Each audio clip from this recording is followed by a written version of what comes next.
Margaret Foster was 46 years old when she discovered her husband had been hiding a secret that would destroy everything she'd built. Within weeks, she lost her house, her savings, and any hope for the future. But then, a dying stranger in a hospital bed told her something that sounded absolutely insane. A brutal money rule that everyone said was impossible to follow. 7 years later, that impossible rule had made her wealthy beyond anything she'd imagined. This is the story of what happened when she had nothing left to lose. The smell of burned lasagna filled the kitchen of the Foster home on North Prospect Street, but Margaret Foster, Maggie to everyone who knew her, barely noticed. She stood at the window overlooking Commencement Bay, her phone pressed against her ear so hard it hurt, listening to words that made no sense. "Mrs. Foster, I understand this is difficult, but your husband had outstanding debts totaling $147,000. The lawyer's voice sounded like it was coming from underwater. Maggie watched a ferry glide across the bay toward Vashon Island, its lights twinkling in the February dusk.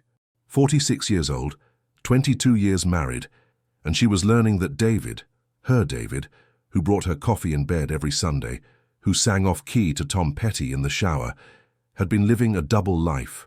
"That's impossible," Maggie whispered. "David was an accountant. He managed our finances. He would never—" "Online gambling, Mrs. Foster. It started small about 3 years ago, according to our investigation. Sports betting, poker sites, even some cryptocurrency speculation.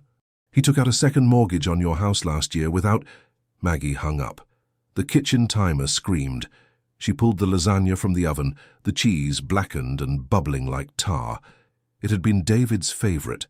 She'd made it for his funeral reception 3 weeks ago, but her hands had been shaking so badly she'd dropped the entire pan in the church parking lot. This one was supposed to be better, a do-over. As if cooking his favorite meal could somehow bring him back or make sense of the car accident on Interstate 5 that had taken him away. "Mum, something's burning." Emily appeared in the doorway, 17 and sharp-eyed, wearing the oversized Sounders jersey David had bought her last birthday. Her dark hair was pulled into a messy bun, and she had her father's pointed chin, which right now was set in that expression that said she knew something was wrong. "It's fine, sweetheart. Just a little overdone." Maggie forced a smile, but her hands trembled as she set the pan on the counter. "You're crying." "The smoke. Mom." Maggie turned away, gripping the edge of the sink. Through the window she could see the Proctor district stretching out below them, the coffee shops David loved, the bookstore where they'd had their first date, the whole beautiful neighborhood they'd scraped and saved to afford, their dream home. Except it had all been built on lies. "Baby, we need to talk." The next morning, Maggie stood in the Human Resources office at Tacoma General Hospital, still wearing yesterday's scrubs. She hadn't slept. Emily had cried until midnight, asking questions Maggie couldn't answer. How could Dad do this? Where will we live? What about college? "I need more shifts," Maggie told Sandra Kim, the HR director she'd known for 15 years. "Nights, weekends, whatever you have." Sandra's kind face crumpled with concern. "Maggie, you just lost your husband. You should be taking time off, not adding hours." "I'm about to lose my house, Sandra. David left us with almost nothing. Less than nothing, actually." The words tasted like ash. "I have a 17-year-old daughter and exactly $3,000 in savings that weren't already seized by creditors. So please, whatever shifts you can give me." Sandra clicked through her computer screen, the fluorescent lights humming overhead. The office smelled like burned coffee and hand sanitizer, the perfume of every hospital administrative room in America. "I can put you on the overnight rotation in the ER, time and a half pay. But Maggie, that's brutal work. The things you see at 3 in the morning. I've been a nurse for 24 years. I can handle it." What she didn't say was that she welcomed the brutality. The blood, the chaos, the desperate rush to save lives. It all seemed easier than going home to that empty house full of David's lies. The foreclosure notice arrived on a Tuesday. Maggie found it wedged in the mailbox between a Safeway circular and a sympathy card from David's sister in Spokane, 60 days to vacate. The words blurred together as she stood on the porch, the March rain soaking through her cardigan. A jogger passed by, nodding politely. Mrs. Henderson from 3 doors down pulled into her driveway in a gleaming Tesla. Everything looked normal. The world kept spinning while Maggie's life fell apart. She walked inside to find Emily at the kitchen table, surrounded by college brochures. University of Washington, Seattle University, Western Washington University up in Bellingham. "Mum, I've been thinking. I could take a gap year, work, save money, go to community college instead." "Absolutely not." Maggie's voice came out sharper than she intended. She softened it. "You're going to college, Emily. That's not negotiable." "With what money?" Fair question. Painful, but fair. Maggie sat down across from her daughter, the foreclosure notice still clutched in her hand. "I'll figure it out. That's my job, to figure it out." "Dad's job was to figure it out," Emily said quietly. "Look how that turned out." The words hung between them like a third presence in the room. Maggie wanted to defend David, to explain that addiction was a disease, that he'd probably been suffering in silence. But she was too tired, too angry, too scared. "We're going to be okay," Maggie said instead, reaching across the table to squeeze Emily's hand. "I promise you we're going to be okay." It was a lie. They both knew it. But sometimes lies were all you had to keep the darkness at bay. Moving day came with the kind of relentless Seattle rain that turns the world gray. Maggie and Emily packed their lives into a U-Haul van, leaving behind furniture they couldn't fit, memories they couldn't carry. Their new home was a 2-bedroom apartment in Hilltop, the neighborhood David used to drive quickly through with the doors locked. 800 square feet on the 3rd floor of a building that smelled like old carpet and someone else's cooking. The kitchen was the size of a closet. The bathroom had mold in the corners. The view from the window was a brick wall. "It's temporary," Maggie said as they hauled boxes up the narrow staircase. "Just until I can save enough for something better." Emily didn't respond. She disappeared into the smaller bedroom and closed the door. Maggie stood in the middle of the living room, surrounded by cardboard boxes and the ruins of her old life. At 46 years old, she was starting over with less than nothing. No husband, no house, no savings. Just a mountain of debt, a broken daughter, and the crushing weight of having to figure out how to build something from the ashes. Outside, the rain kept falling. Inside, Maggie finally let herself cry. The overnight shift in the emergency room at Tacoma General was exactly as brutal as Sandra had warned. At 2 a.m. on a Friday night, Maggie found herself elbow-deep in the chaos of urban trauma care. Overdoses, stabbings, car accidents that painted the walls with someone else's tragedy. "Nurse Foster, we need you in Bay 3. Maggie rushed over, her feet aching in shoes that were developing holes she couldn't afford to replace. The patient was a kid, maybe 19, with a gunshot wound to the shoulder. His friends hovered nearby, their eyes darting toward the exit. "Stay with me," Maggie said, applying pressure to the wound. "What's your name?" "Marcus." His voice was thin, scared. He reminded her of Emily, young, vulnerable, someone's child. By the time Marcus was stable and headed to surgery, Maggie's scrubs were stained with blood. She washed her hands in the staff bathroom, watching the pink water swirl down the drain, and caught sight of herself in the mirror. Grey roots showing through her brown hair. Dark circles under her eyes that makeup couldn't hide. She looked 56, not 46. Her phone buzzed. A text from Emily. "Toilet's broken again. Water everywhere." Maggie closed her eyes and counted to 10. Then 20. The apartment manager never answered calls after 9. The plumber she'd used at the old house charged $200 just to show up. She didn't have $200. She texted back, "Turn off the water valve under the tank. I'll fix it when I get home." 3 dots appeared, then disappeared. Emily didn't respond. By the time Maggie's shift ended at 7 in the morning, the Seattle sky was doing that thing where it couldn't decide between rain and just being aggressively gray. She stopped at the QFC grocery store on her way home, calculator in hand, adding prices in her head as she filled her cart. Generic pasta, $2.49. Store-brand tomato sauce, 99 cents. A loaf of bread that was 1 day from expiration, marked down to $1. She passed by the fresh vegetables, the good coffee David used to buy, the little luxuries that now felt like relics from another life. At the checkout, her card declined. "Can you try it again?" Maggie asked, her cheeks burning as the line grew behind her. The cashier, a young woman with purple streaks in her hair, swiped it twice more. "Sorry, it's not going through." "Do you have another card?" "No, Maggie started pulling items from her bags. Just the pasta and sauce then, not the bread. Ma'am, the bread is only $1. I know. Maggie's voice cracked. Just the pasta and sauce, please. She walked to her car, David's old Camry with a cracked windshield and 200,000 miles on it, clutching her single plastic bag and fighting back tears. This was her life now, counting pennies, choosing between bread and dignity, working herself to exhaustion just to keep the lights on. She sat in the parking lot for 20 minutes, unable to start the car, unable to go home and face Emily and the broken toilet and the mounting pile of bills on the counter. Her phone rang. Unknown number. Probably another debt collector. She answered anyway because what did she have to lose? Is this Margaret Foster? Yes. This is Cascade Credit Management. We're calling regarding an outstanding debt of $12,000 on a credit card, ending in 4427. We need to arrange payment immediately or... Maggie hung up. Then she turned off her phone, put her head on the steering wheel, and sobbed. The apartment smelled like mildew and defeat when she finally got home. Emily was asleep on the couch, still in yesterday's clothes, her laptop open to a student loan application. The bathroom floor was covered in towels, soggy and stinking. Maggie changed into dry clothes and got to work on the toilet. The flapper was broken, a $5 fix if she could make it to the hardware store. She watched a YouTube video on her phone, balanced precariously on the sink, and managed to jury-rig a temporary solution using a rubber band and duct tape. It was 9:30 in the morning. She'd been awake for 27 hours. She had another shift starting at midnight. She made herself a cup of instant coffee, the cheap kind that tasted like burned dirt, and sat at the tiny kitchen table with her bills spread out like a losing hand of cards.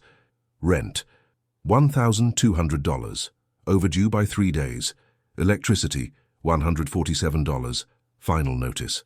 Car insurance, $93, cancelled if not paid by Monday. Student loans, her own from 30 years ago, $217 monthly. Credit card minimums from David's secret spending, $850 total.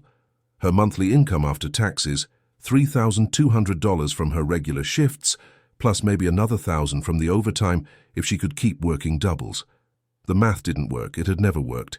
She'd been juggling, robbing Peter to pay Paul, hoping for a miracle that never came. Her laptop dinged with an email. Subject line, Emily Foster, Financial Aid Award. Maggie clicked it open with shaking hands. The University of Washington had offered Emily a partial scholarship and work study, total financial aid, $18,000, cost of attendance, $42,000 yearly, $24,000 gap, times 4 years. Maggie closed the laptop. Mom, you look terrible. Emily appeared in the kitchen doorway, her hair a rat's nest, wearing one of David's old Seahawks sweatshirts. She poured herself a glass of water from the tap and sat down across from Maggie. I'm fine, sweetheart, just tired. You're always tired. Emily's voice was flat. You work all the time. You look like you haven't slept in weeks, and I heard you crying in the bathroom last night. I wasn't... Mom. Emily reached across the table and put her hand over Maggie's. I'm not stupid. I know we're broke. I know you're killing yourself trying to keep us afloat. I know you got the financial aid letter because it came to my email too. Maggie met her daughter's eyes, so much like David's, that same dark brown that could see right through her. I got into community college too, Emily continued. Tacoma Community College. I could live here, work part-time, save money, then transfer to a university later when we're more stable. No. Mom, I said no, Emily. You worked too hard. You got into the University of Washington. You're going to the University of Washington. Maggie pulled her hand back and stood up, pacing the cramped kitchen. I'll pick up more shifts. I'll sell things. I'll figure it out. There's nothing left to sell. Dad already sold everything, or gambled it away, or whatever the hell he did. Emily's voice rose, angry and scared. Wake up, Mom. We're drowning. And you keep pretending like if you just work harder, if you just sacrifice more, everything will magically be okay, but it won't. Dad proved that. The words landed like punches. Maggie gripped the counter, her knuckles white. Don't you dare compare me to your father. I'm not. I'm just saying, Emily's voice broke. I'm saying I'm scared. I'm scared you're going to work yourself to death like Dad gambled himself to death and I'll end up with nobody. The anger drained out of Maggie as quickly as it had come. She crossed the kitchen and pulled Emily into a hug, feeling her daughter's shoulders shake with silent sobs. "That's not going to happen," Maggie whispered into Emily's hair. "I promise you, baby, I'm not going anywhere." But even as she said it, holding her daughter in that tiny, broken apartment that smelled like failure, Maggie wondered how long she could keep that promise. How many more double shifts could she work before her body gave out? How many more declined debit cards and collections calls and nights crying alone in the bathroom? Something had to change. She just had no idea what. Harold Chen arrived in the emergency room on a Tuesday night during Maggie's shift, carried in by paramedics after collapsing at the Proctor Farmers Market. 78 years old, stage 4 pancreatic cancer, living alone in a craftsman house on North Junette Street, the street right next to where Maggie's old house had been. "Mr. Chen, can you tell me your pain level?" Maggie asked, adjusting his IV. 8. His voice was surprisingly strong for someone so frail. "But I've had worse. Survived the Cultural Revolution as a kid. This is nothing." Despite the pain etched into his weathered face, his dark eyes held a spark of humor. He noticed Maggie's name tag and smiled slightly. "Foster, you used to live on Prospect, didn't you? Big blue house with the rose garden?" Maggie's hand stilled on the blood pressure cuff. "How did you—" "I'm a nosy old man who walks everywhere." "Walked everywhere." He corrected himself with a bitter laugh. "Past tense now, I suppose. I saw the moving trucks a few months back. Wondered what happened." "Life happened," Maggie said curtly, finishing her assessment. "The doctor will be in shortly." She started to leave, but Harold's voice stopped her. "Foreclosure or divorce?" Maggie turned back, anger flashing. "That's really none of your business, Mr. Chen." "You're right. I apologize." He settled back against the pillows, grimacing. "Old habits. I was an accountant for 46 years. I see numbers in everything. The way you move, like someone carrying the weight of compound interest on their shoulders. The shoes with holes you've tried to color in with marker. The way you calculated the seconds you spent talking to me like they cost money, which I suppose they do." Heat crept up Maggie's neck. She'd used black Sharpie on her white nursing shoes just that morning, covering the cracks. "I'm fine," she said, "and you need rest." "I'm dying, Nurse Foster. Rest is all I'm going to get soon enough." Harold's expression softened. "But before I do, I'm trying to give away everything I learned. Most people don't want to hear it. They think dying men are full of useless wisdom. But money is the one thing I actually understood." Harold Chen became a regular fixture on the 4th floor over the next 3 weeks. The cancer had spread too far for treatment. He'd refused hospice, choosing instead to spend his final days in the hospital where, as he put it, "at least there's always someone to talk to." Maggie found herself assigned to his care more often than not. Sandra had a way of doing that, matching difficult patients with nurses who needed distraction from their own problems. "You ever hear of the 50-30-20 rule?" Harold asked one night as Maggie checked his vitals. "Is this about money again, Mr. Chen?" Harold, and yes, it's always about money because money is freedom, and freedom is everything. He shifted in bed, wincing. 50% on needs, 30 on wants, 20 on savings. That's what the financial gurus tell people. Sounds reasonable. It's garbage. Harold's laugh turned into a cough. Maggie helped him with water. "You know why? Because it assumes you have money left over after needs. What's your rent?" "I don't think—" "Humor a dying man. What's your rent?" Maggie sighed. $1,200. Monthly income after taxes? Around $4,000 with overtime. Harold's eyes lit up with the calculation. So 30% of your income goes to rent alone. Add food, utilities, transportation, insurance. You're at 70–80% on pure needs. The 50-30-20 rule is for people who already have enough. It's useless for people like you." "Thanks for the reminder that I'm broke," Maggie said dryly, making notes in his chart. "You're not broke.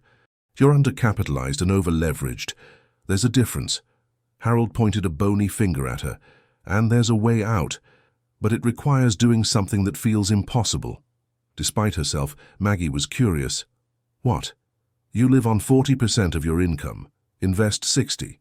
Maggie actually laughed, a sharp, bitter sound. "That's insane. I can barely survive on 100% of my income. How am I supposed to live on 40? The same way I did when I came to America at 19 with $200 and no English." Harold's voice grew quiet, distant. You sacrifice everything that isn't essential. You get creative. You get uncomfortable. And you invest the difference with discipline that would make a monk jealous. And then what? I starve while my investment portfolio grows? No. Then you build compound interest. Then time becomes your employee instead of your enemy. Then in 15 or 20 years you're wealthy. Harold met her eyes. The question isn't whether it works. The question is whether you're desperate enough to try. Maggie couldn't stop thinking about Harold's words. They haunted her through her shifts, through the endless cycle of bills and declining bank balances, through Emily's careful silences about college costs. 40%. It was ridiculous, impossible. She did the math anyway, late one night at the kitchen table while Emily slept. 40% of $4,000 was $1,600 monthly. Rent alone was $1,200. That left $400 for everything else. Food, utilities, gas, insurance, phone bills, toiletries, clothing, medical expenses, emergency repairs. $100 per week for everything. She'd spent more than that on groceries alone when they lived in the old house. But Harold's words kept echoing. The question is whether you're desperate enough to try. You're thinking about it. Harold said it the next evening when Maggie brought his medication. She'd been standing at his door for a full minute, lost in thought. I'm thinking you're crazy, Maggie replied, but there was no heat in it. Probably. Cancer in the brain now, according to Dr. Williams. But my math is still good. He patted the bed beside him. Sit. Let me tell you how I did it. Maggie shouldn't have. She had other patients. But she sat. First rule, housing, Harold began. I know your rent. Too high.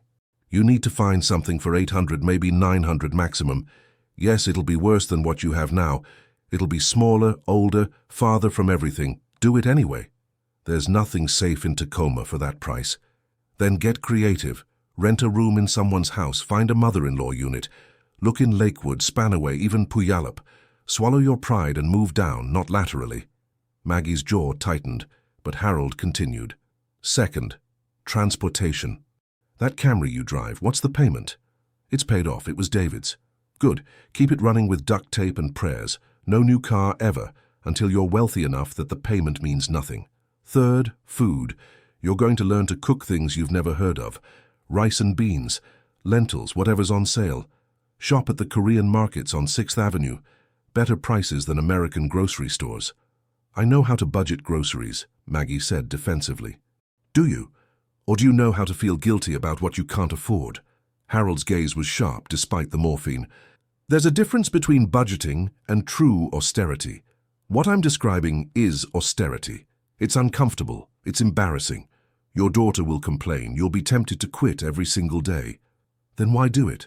Because in month 1, you'll invest $2,400.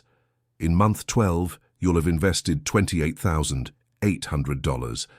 In year 5, with compound growth, you'll have over $200,000. In year 10, over $700,000. In year 15, Harold smiled, you'll be a millionaire. And the question won't be how to pay Emily's tuition. It'll be what to do with all your money. The numbers seemed fantastical, impossible, like a fairy tale told by a dying man high on morphine. But what if it wasn't? Harold Chen died on a Thursday morning while Maggie was picking up an extra shift in pediatrics. She heard about it from Sandra, who found her restocking supplies in the medication room. I'm sorry, Maggie, I know you two had gotten close. Close felt like the wrong word. Harold had been a patient, a strange old man who'd invaded her life with unsolicited financial advice and uncomfortable truths. But as Maggie stood there holding a bottle of children's acetaminophen, she realized she was crying. He'd left something for her at the nurse's station. A manila envelope with her name written in shaky handwriting.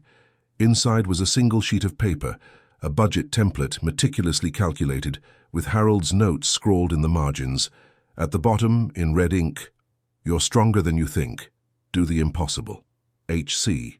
Also in the envelope, a check for $5,000 made out to Margaret Foster. Maggie's hands shook. $5,000. It was more money than she'd seen in one place since David died. It could pay off 3 credit cards. It could cover 2 months of rent. It could buy Emily new clothes for college, fix the Camry's transmission, refill the empty cupboards. Or, And this felt insane. It could be her seed money, the start of Harold's impossible plan. "You want to move again?" "Mom, we just moved 4 months ago." Emily stood in the kitchen of their hilltop apartment, arms crossed, face flushed with anger. Outside, a police siren wailed past, the third one that evening. "I found a place in Spanaway," Maggie said, keeping her voice steady. "It's a mother-in-law unit behind someone's house, $800 a month. Brand new, actually. The owner just converted her garage." "Spanaway? That's like 40 minutes from here. That's practically another county." "It's 25 minutes from the hospital, and it's $400 cheaper than what we're paying now." "It's the middle of nowhere." Emily's voice cracked. "All my friends are here. My job at the coffee shop is here. Everything is here." Maggie set down the papers she'd been holding, Harold's budget template, now marked up with her own calculations. "Baby, I need you to trust me. I know this seems crazy. I know I'm asking you to give up more than you already have. But I have a plan, a real plan, not just working myself to death and hoping things get better." "What plan? Moving to some random suburb and being even more miserable?" "The plan is that in 18 months I'll have enough saved to pay for your first year at University of Washington. In 3 years, I'll have enough to cover all 4 years. In 10 years, Maggie's voice caught. "In 10 years, we'll never have to worry about money again." Emily stared at her like she'd lost her mind. "How? How is moving to a cheaper apartment going to magically make us rich?" "By investing the difference. Every penny I save on rent, food, everything, I'm going to invest it. And compound interest is going to do the rest." Maggie pulled out Harold's paper, showing Emily the math. "This isn't magic, it's discipline."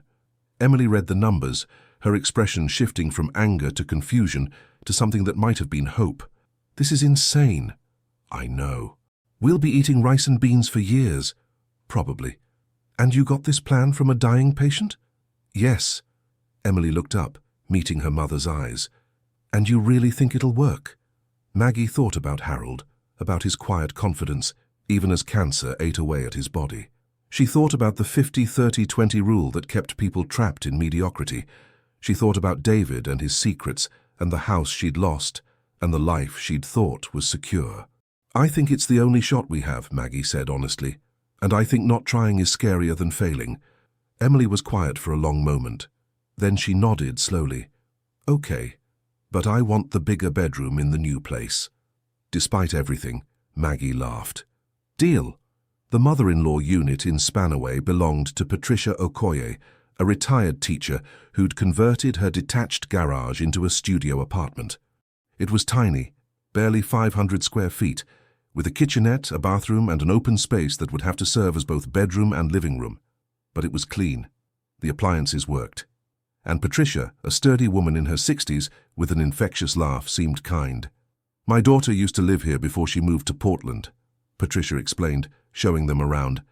"I kept it empty for a year, but these property taxes don't pay themselves. You have a daughter too, I see." "Emily. She's starting at University of Washington in the fall." "Smart girl. My Kioma went to UW, graduated 3 years ago, engineering." Patricia's pride was evident. "It's a good school, expensive, but good." "We're working on the expensive part," Maggie said with a tight smile.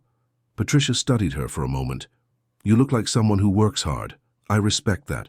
The rent is $800, first and last month up front. And I should mention, I grow vegetables in the backyard. Tomatoes, peppers, greens. You're welcome to take what you need. No sense letting good food go to waste." Maggie felt something loosen in her chest. "That's very generous. We help each other. That's how it works." Patricia handed her the lease. "When can you move in?" The second move in 6 months was somehow harder than the first, maybe because this time Maggie was choosing it. Choosing to downsize even further, to move away from the city, to embrace a life of deliberate poverty in service of a future that felt impossibly distant. Emily complained the entire drive to Spanaway, earbuds in, staring out the window at the strip malls and fast food chains that lined Pacific Avenue. This wasn't trendy Tacoma. This wasn't walkable neighborhoods with coffee shops and bookstores. This was suburban sprawl, practical and plain. But when they pulled up to Patricia's house, a modest rambler with a well-maintained yard, something shifted. The converted garage sat at the back of the property, painted a cheerful yellow with window boxes full of flowers. It looked like a tiny cottage from a storybook. "It's actually kind of cute," Emily admitted grudgingly. They moved their belongings in, fewer now, with each transition forcing them to shed more excess. The furniture from the old house was long gone. What remained fit easily. 2 beds, a small table, a handful of kitchen supplies, their clothes. Patricia appeared with a plate of jollof rice and fried plantains. "Welcome to the neighborhood. I figured you'd be too tired to cook." Maggie accepted the plate with genuine gratitude, the aroma making her stomach growl. "Thank you, Patricia. Really." That night, after Emily had fallen asleep in her corner of the studio, they'd hung a curtain to give her privacy. Maggie sat at the small table with Harold's budget template and her laptop. She opened a brokerage account, entered her bank information, set up automatic transfers, $2,400 monthly into a low-cost index fund, exactly as Harold had specified in his notes. Her finger hovered over the confirm button. This was it. The point of no return. If she clicked this, she'd be committing to living on $1,600 a month, to years of sacrifice, to a plan that might fail spectacularly. But what was the alternative? Keep struggling? Keep juggling debt? Work herself into an early grave and leave Emily with nothing? Maggie clicked confirm. The screen updated. Automatic investment scheduled. First transfer, May 1st. She exhaled slowly. Then she pulled out a notebook and wrote at the top of the first page, Day 1. Below it, she wrote Harold's words from memory. "You're stronger than you think. Do the impossible." Then she added her own, "For Emily, for us, for the life we deserve." Living on $1,600 a month turned out to be exactly as brutal as Harold had promised. The first month, Maggie ran out of money by the 23rd. She'd miscalculated gas. The commute to Tacoma General from Spanaway ate up more fuel than she'd anticipated. They ate plain rice for dinner 3 nights in a row, while she waited for her next paycheck. "This is ridiculous," Emily muttered on the 3rd night of rice, scrolling through her phone while mechanically shoveling plain white grains into her mouth. "Isabella just posted pictures from her family's trip to Whistler. Meanwhile, we're eating like we're in a prison camp." "We have soy sauce," Maggie offered weakly. "That counts as flavor." Emily shot her a look that could have curdled milk. But Maggie didn't break. She checked her investment account obsessively. $2,400 now sat in the market, growing by pennies each day. It wasn't much. It felt insignificant compared to the gnawing hunger in her stomach and the ache in her feet from double shifts in deteriorating shoes. But it was something. It was progress. Month 2 brought an unexpected crisis. The Camry's check engine light came on. The diagnosis at the Jiffy Lube on Pacific Avenue was a failing oxygen sensor. Cost to repair, $370. Maggie sat in the waiting area, smelling burnt motor oil and stale coffee, doing math in her head. $370 was nearly a quarter of her monthly budget. If she paid it, they'd be eating rice for weeks. If she didn't, the car might die completely, and then she'd lose her job. She called Patricia. "Do you know anything about cars?" 20 minutes later, Patricia arrived with her son-in-law Marcus, a mechanic who worked at a shop in Lakewood. He looked at the Camry, pulled up a YouTube video on his phone, and showed Maggie how to replace the sensor herself. "Part costs $60 at AutoZone," Marcus said. "Takes maybe 30 minutes if you've never done it before. I'll supervise." Maggie bought the part, and together they replaced it in Patricia's driveway, while Emily watched skeptically from the window. Maggie's hands were black with grease, her back aching from bending over the engine. But when the car started and the check engine light stayed off, she felt a surge of pride. "You just saved yourself $300, Marcus said, grinning. "Not bad for a nurse." "Not bad for anyone," Patricia corrected, bringing them lemonade. "That's real wealth, knowing how to fix what's broken instead of paying someone else to do it." By month 4, Maggie had developed systems. She shopped exclusively at the Korean and Vietnamese markets on 6th Avenue in Tacoma, where produce was half the price of Safeway. She learned to make kimchi fried rice, pho with cheap cuts of beef, bean and vegetable stews that stretched for days. Emily complained less. Not because she'd stopped hating their circumstances, but because she'd gotten a part-time job at a boba tea shop near the University of Washington campus, preparing for her move to Seattle in the fall. She contributed $200 monthly to their food budget, money Maggie immediately funneled into Emily's education fund. The investment account grew $9,600 after 4 months. The stock market had been kind. Maggie watched the balance with a mixture of terror and fascination. It could drop at any moment, wiping out months of sacrifice. But Harold's notes had anticipated this fear. Markets fluctuate. Your discipline cannot. Trust time, not timing. Then came the side hustle. Maggie hadn't planned it. It started when Patricia asked her to make something for the Spanaway Community Church potluck. Maggie, exhausted from a night shift and with exactly $14 left in her weekly food budget, remembered David's brigadeiros. David had learned to make the Brazilian chocolate truffles from a travel nurse from São Paulo he'd worked with years ago. They'd become his signature dessert. Rich, chocolatey, rolled in sprinkles. David used to joke that they were his secret weapon for office parties. Maggie hadn't made them since he died. The memory was too painful.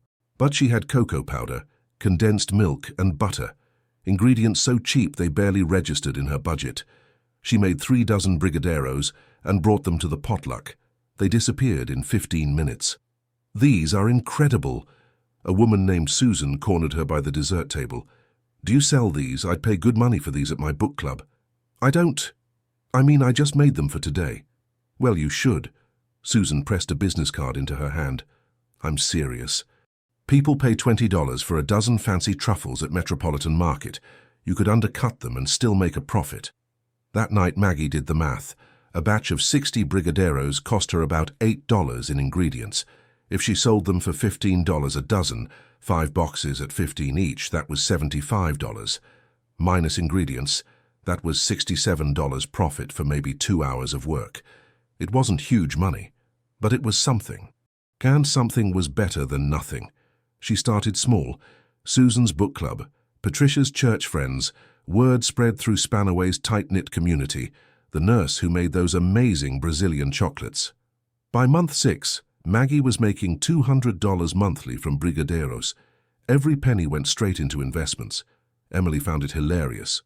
"My mom went from living in a nice house to selling chocolate out of a garage apartment. This is peak immigrant energy, and we're not even immigrants." "Your dad was basically an immigrant to Brazilian culture," Maggie shot back, rolling another truffle in rainbow sprinkles. "And if this peak immigrant energy pays for your textbooks, I'll take it."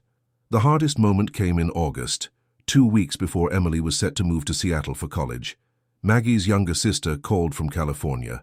Their mother had fallen, broken her hip, needed surgery. The hospital bills were piling up, and could Maggie help? Just a couple $1,000s? Maggie looked at her investment account. $19,400. 8 months of brutal discipline. 8 months of rice and beans and fixed cars and chocolate truffles sold from a garage. "I can't," Maggie said, the words tearing out of her. "Mom, I'm sorry, but I can't." Her sister's voice went cold. "Can't or won't? Does it matter? I don't have it to give. You're a nurse. You work constantly. Where does all your money go?" Maggie closed her eyes. How could she explain? How could she make anyone understand that she was choosing a future over a present, building something that might not pay off for years, while people she loved suffered right now? "I'm investing it. For Emily's future. For our future." "That's selfish, Maggie. Mom needs help now." The call ended badly. Maggie sat in Patricia's garden, crying among the tomato plants while Emily watched from the window. Later, Emily came out and sat beside her without saying anything, just held her hand. "I could take out student loans," Emily said quietly, "if you need to help Grandma." "No."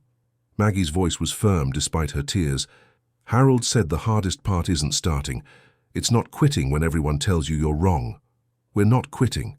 Move-in day at the University of Washington was chaos. Thousands of freshmen and their families flooding the dorms with minivans full of belongings.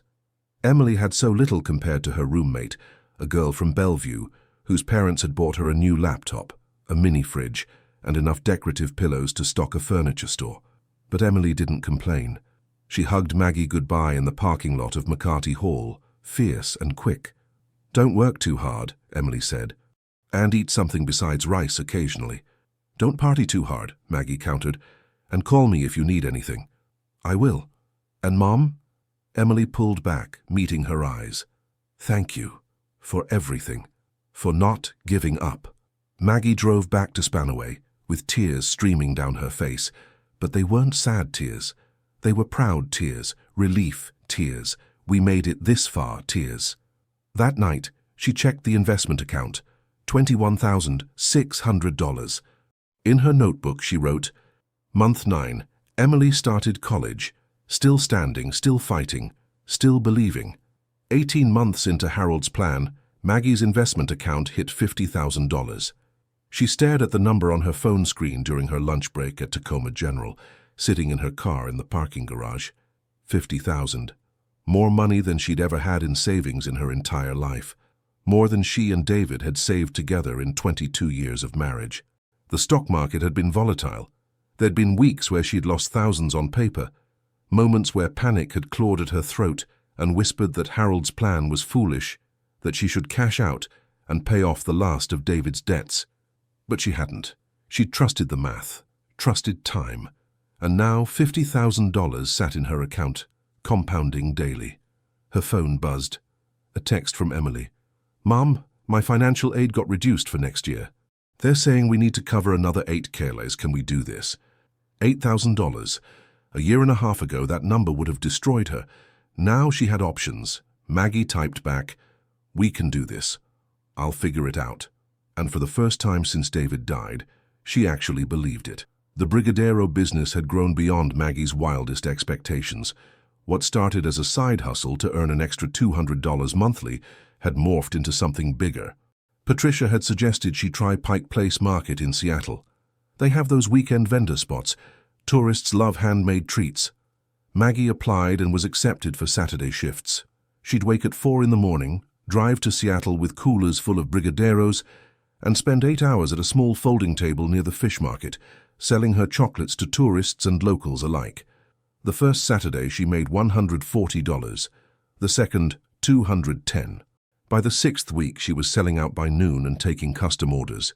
These are better than anything at Theo Chocolate, one customer told her, buying 4 boxes. You should open a shop. Maggie laughed politely, but the seed was planted.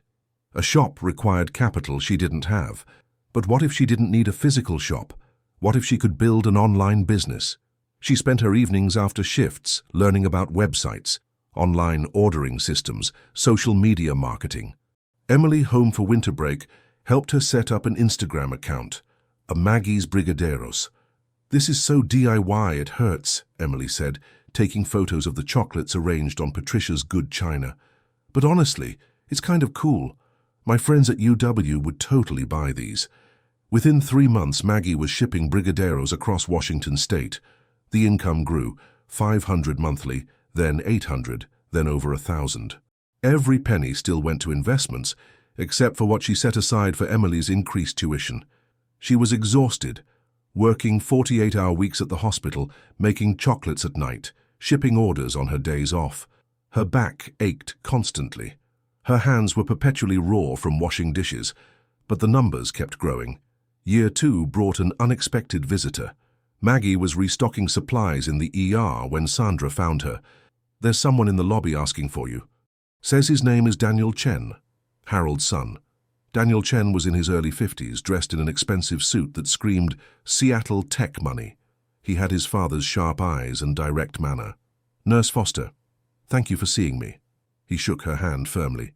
I apologize for showing up unannounced. I wanted to meet the woman my father talked about in his final weeks. They sat in the hospital cafeteria, both nursing terrible coffee. Daniel explained that he'd been estranged from Harold for years, a typical immigrant parent-child story of expectations and disappointments. He'd become a software engineer at Microsoft, made money, but had never reconciled with his father before the cancer. He left me a letter, Daniel said, pulling an envelope from his briefcase. Most of it was about you. He said you were the only person who actually listened to him, who was brave enough to try what he taught. I don't know about brave, Maggie said. Desperate, maybe. Daniel smiled slightly. My father would say they're the same thing.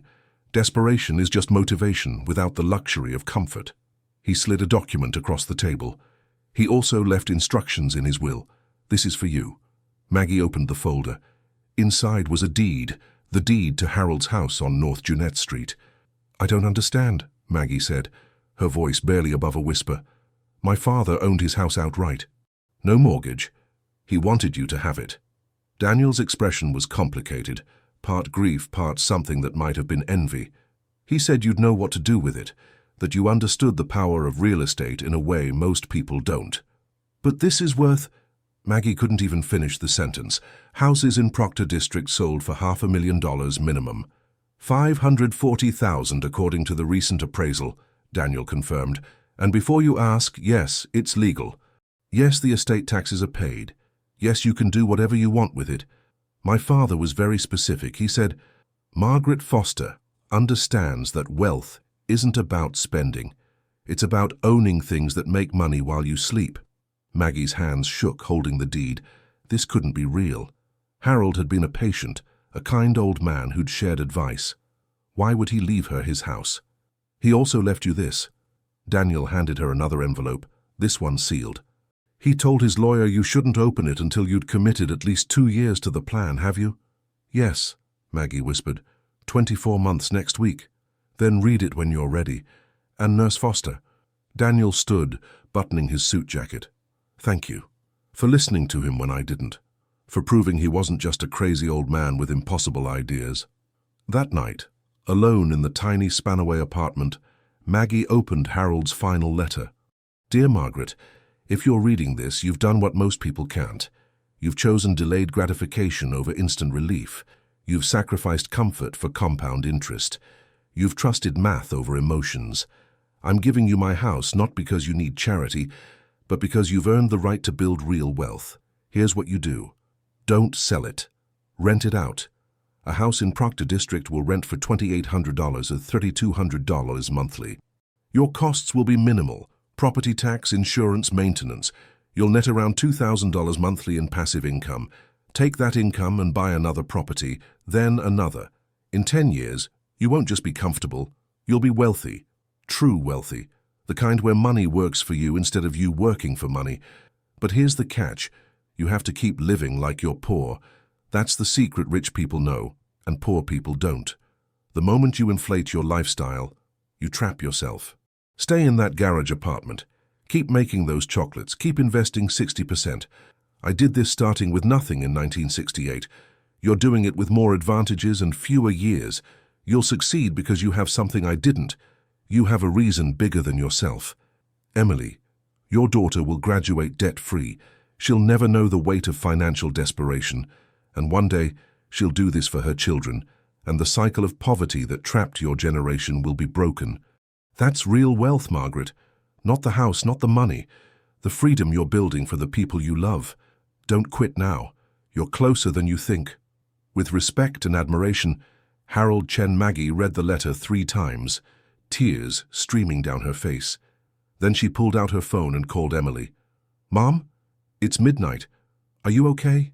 I'm better than okay, baby. I need to tell you something. Something impossible just became possible. Maggie didn't move into Harold's house. That surprised everyone. Emily, Patricia, even the property manager she hired to handle the rental. You could live there, Emily said during spring break of her sophomore year. It's your house. It's beautiful. Why are you still in this garage apartment? Because Harold was right, Maggie said simply. They were making brigadieros together, a rhythm they'd developed over 2 years. Emily rolled while Maggie dipped. The moment I move into that house, I'll start spending like someone who lives in a house like that. New furniture, higher utility bills, keeping up with the neighbors. You're literally a landlord now, Mom.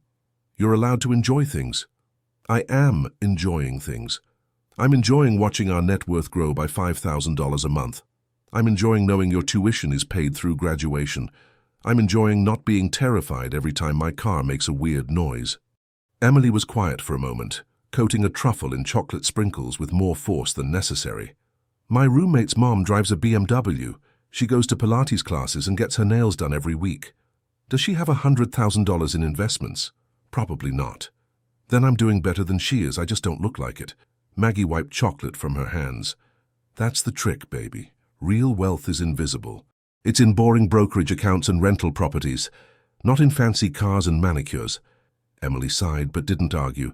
She'd seen the spreadsheets, watched the numbers grow, understood the math even if she didn't always like the lifestyle.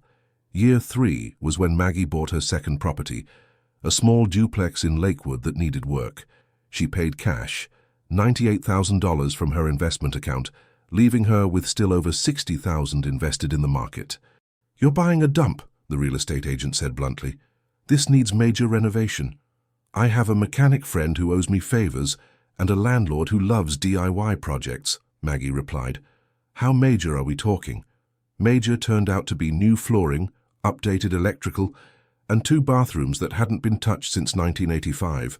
But Marcus knew contractors who worked for reasonable rates, and Patricia's husband, who Maggie had only just learned was a retired carpenter, volunteered his weekends. Maggie spent her days off covered in drywall dust, learning to tile bathrooms from YouTube videos, painting walls until her shoulders screamed. Emily came home for summer break and helped, complaining the entire time but showing up anyway. "This is the worst summer vacation ever," Emily grumbled, scraping ancient linoleum off a kitchen floor.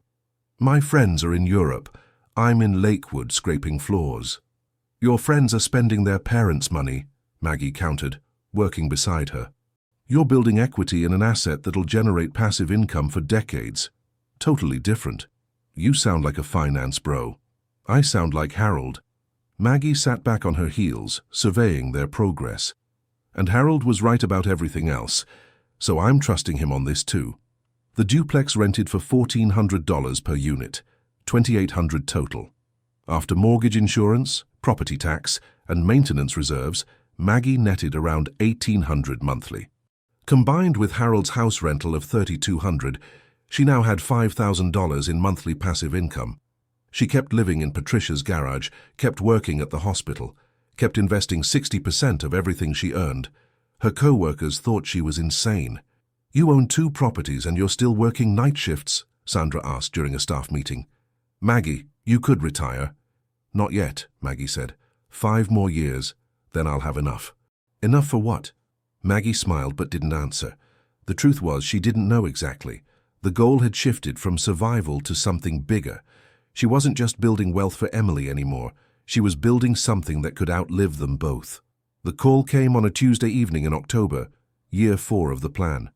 "Mrs. Foster, this is Jennifer Reeves from Comprehensive Cancer Center. Your sister gave us your number. It's about your mother." Maggie's stomach dropped. She hadn't spoken to her sister in over 2 years, not since refusing to help with their mother's hip surgery. "Is she okay?" "She's in remission from colon cancer, but the medical bills have bankrupted her. She's facing foreclosure on her home in Sacramento. Your sister thought you might be able to help now." The old Maggie, the desperate, scared Maggie from 4 years ago, would have felt crushing guilt. Would have emptied her accounts to save her mother's house, because that's what good daughters did. But this Maggie had learned something from Harold. You can't save everyone. Sometimes you have to save yourself first, build your own foundation, and help from a position of strength later. "I can't buy the house," Maggie said slowly, "but I can pay for a financial advisor. Someone who can help her navigate bankruptcy protection, restructure her debts, maybe save the house through legal means I don't understand." "That's very generous, Mrs. Foster." It cost Maggie $3,000, money that hurt to spend but didn't break her. The advisor worked miracles, found programs her mother qualified for, saved the house. Her sister called 2 months later, voice stiff but grateful. "Thank you. I'm sorry I said those things before. About you being selfish." "I was selfish," Maggie admitted. "I had to be. But now I'm in a position to help, that's the difference." They weren't close after that conversation. Maybe they'd never be close again. But Maggie had learned to live with complicated relationships, with choices that hurt but were necessary, with the reality that sometimes love meant saying no until you were strong enough to say yes. Emily graduated from University of Washington in June of year 5, debt-free, with a degree in business administration and a job offer from Amazon, starting at $85,000 annually. "I'm pretty sure I'm the only person in my graduating class without student loans," Emily said at her graduation dinner, a modest celebration at a Thai restaurant in the university district. "Everyone else is starting their careers 50,000 in the hole." I'm starting at zero. Not zero, Maggie corrected. You're starting with knowledge. You watched me build something from nothing. You know it's possible. Emily reached across the table and squeezed her mother's hand. I know. And Mom. I'm going to do the same thing. The 40-60 rule.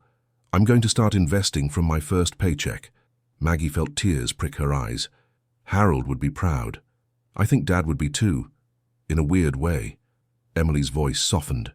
He made mistakes, but he gave us that Brigadeiro recipe, and that turned into this whole thing. It was true. The chocolate business now generated $2,500 monthly, had a commercial kitchen rental agreement, and employed 2 part-time workers. Maggie had scaled back her hospital hours to 32 per week, finally giving her body some rest after 5 years of brutal overtime. Her investment accounts totaled $280,000. Her rental properties generated $6,000 monthly in passive income. Her net worth, calculated late at night on spreadsheets that would make Harold proud, exceeded $800,000. At 51 years old, Maggie Foster was wealthy, not flashy wealthy, not BMW wealthy, but financially free wealthy. And she still lived in Patricia's garage apartment, now paying $900 monthly because Patricia had become family, and families took care of each other. 7 years after Harold Chen died, Maggie Foster stood in front of 23 women in the community room of Spanaway Library. They were all ages, some younger than Emily, some older than Maggie. But they shared one thing. They were all struggling financially, desperately searching for a way out. My name is Margaret Foster, Maggie began, her voice steady. 7 years ago, I was a 46-year-old widowed nurse who'd just lost her house to foreclosure.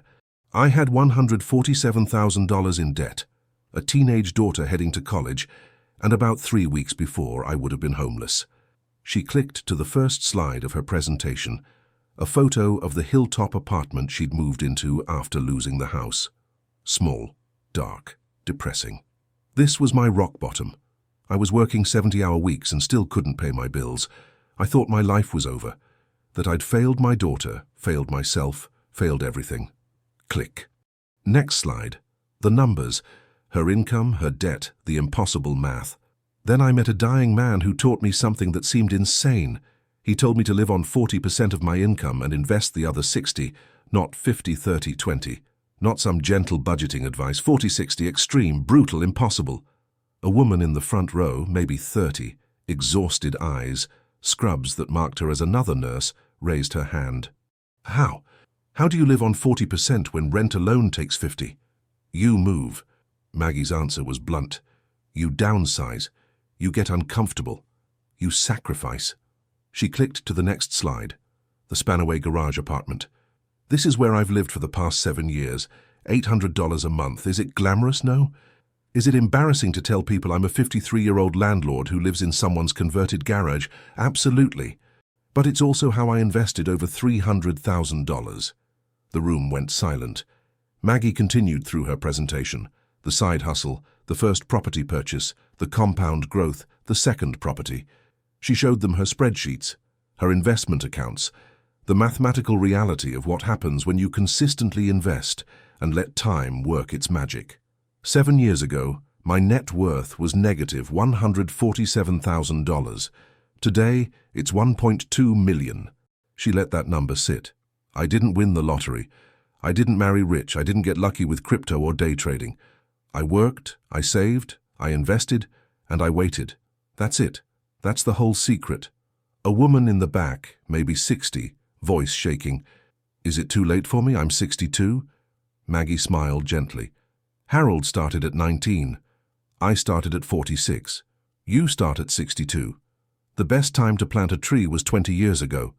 The second best time is today. You might not become a millionaire, but you can build something. You can change your trajectory. After the workshop, several women stayed to talk. The young nurse, her name was Keisha, grabbed Maggie's arm. I need help. I'm 28, single mom, 2 kids, drowning in debt. Can you teach me? Maggie saw herself in Keisha's desperate eyes. Yes, but I won't lie to you. It's going to be harder than anything you've ever done. Are you ready for that? I don't have a choice. Then let's start tomorrow. Over the next year, Maggie mentored 6 women through Harold's plan, Not all of them made it. 3 quit within months, unable to sustain the extreme discipline. But 3 succeeded, building their own investment accounts, buying their own properties, breaking their own cycles. Keisha was one of them. 2 years into the plan, she called Maggie crying. "I just paid off my last credit card. I'm debt-free. For the first time since I was 18, I'm debt-free." "Now the real work begins," Maggie said. "Now you build wealth."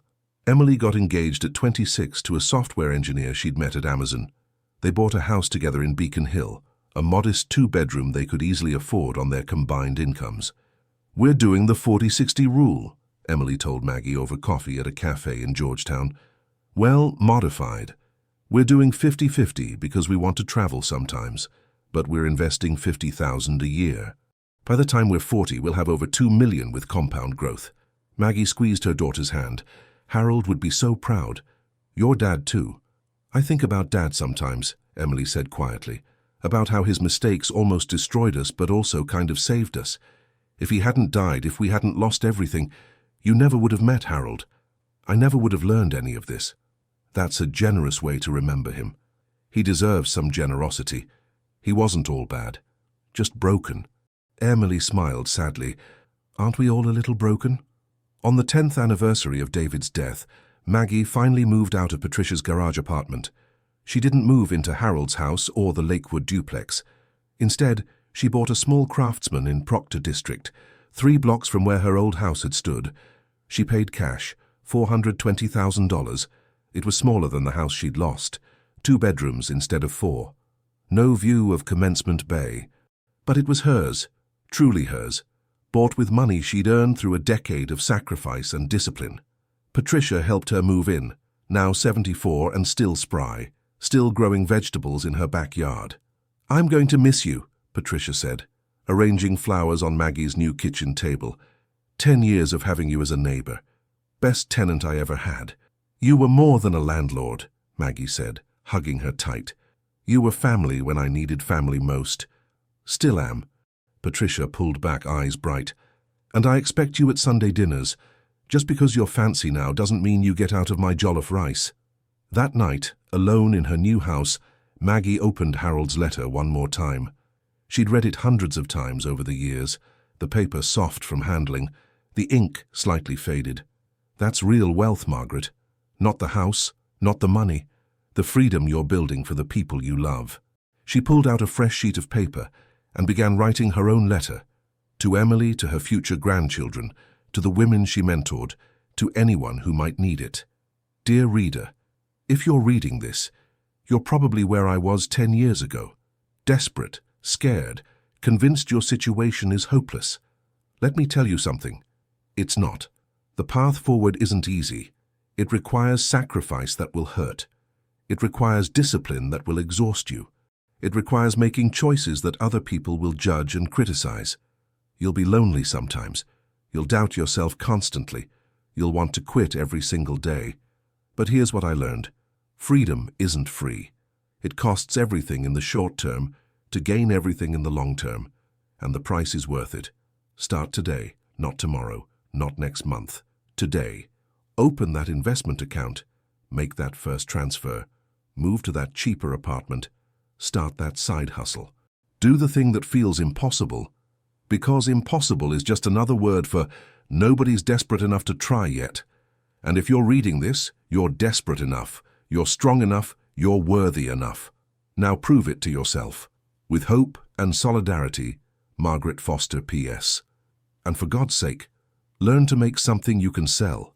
Mine was brigadeiros. Yours might be different, but everyone needs a side hustle. Trust me on this. Maggie smiled as she sealed the letter in an envelope. Tomorrow she'd give it to Keisha to share at the next financial workshop. The month after, maybe another workshop. Then another. Harold had given her a gift, not just the house or the advice, but the knowledge that wealth could be created, that cycles could be broken, that starting over at 46 wasn't an ending but a beginning. Now it was her turn to pass it forward. She walked to the window and looked out at Proctor District, the coffee shops, the bookstore where she and David had their first date, the whole beautiful neighborhood she'd lost and then earned back through sheer, stubborn determination.